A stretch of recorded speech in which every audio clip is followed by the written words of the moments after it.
Thanks, Deputy Speaker, and thank you to the member for Goldstein for bringing forward this motion. Gambling and its many harms are of great concern, and we are seeing huge amounts of money spent on gambling advertising.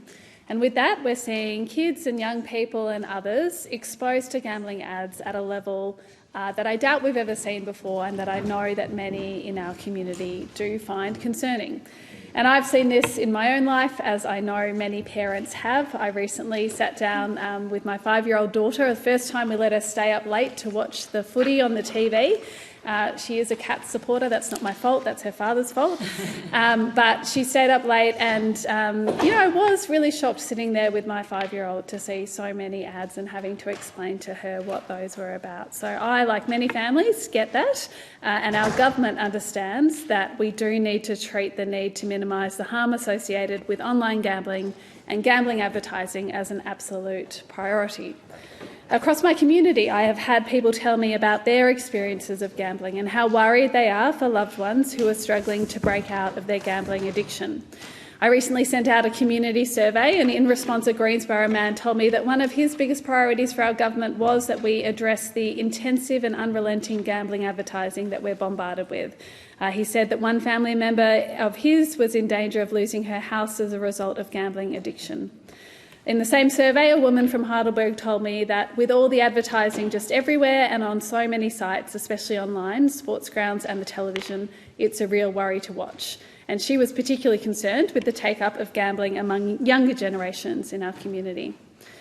And in the same survey, a man from Viewbank told me about the impact gambling addiction has had in his household. He said that his 19-year-old son has lost about $20,000 between last year and this year, and this young son only earns $500 a week as an apprentice cabinet maker. This man explained that all his son had to do was download the apps and create an account, and he was, in his opinion, addicted to the apps.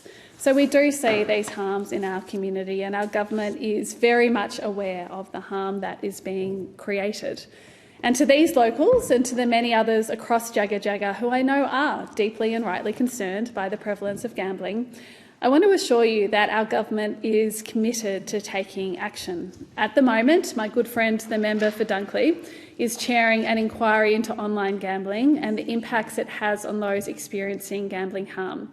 And I'm really looking forward to seeing what I know will be serious and well thought through recommendations from that inquiry in the coming months. It is important that we address this issue, and we address it in a way where we've considered all the evidence before that committee and able to act on its recommendations. And our government has indicated that we are eagerly awaiting that report and its recommendations to be able to give them the consideration that they deserve. And again, I know there's many members of that committee here in the chamber, and thank you for the work you're doing on behalf of all of us in that committee. We do recognise that it's not only people who are gambling who are impacted by gambling harm. The impact of significant problem gambling typically extends to around 6 other people. And moderate risk gamblers affect up to 3 other people, and low risk gamblers affect 1 other person. So when we see these ripple effects across our community, we know that this is not something where we can have situation as normal. We do need to make improvements. We do need to make sure that what we have in place is something that will protect members of our community from harm. Our government is committed to protecting consumers, their families and their communities from gambling harm, particularly that caused by problem online wagering. It is work that we have already started.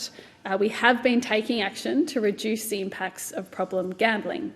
We have already banned the use of credit cards for online gambling, bringing online wagering into line with land-based gambling, where that rule was in fact already in place.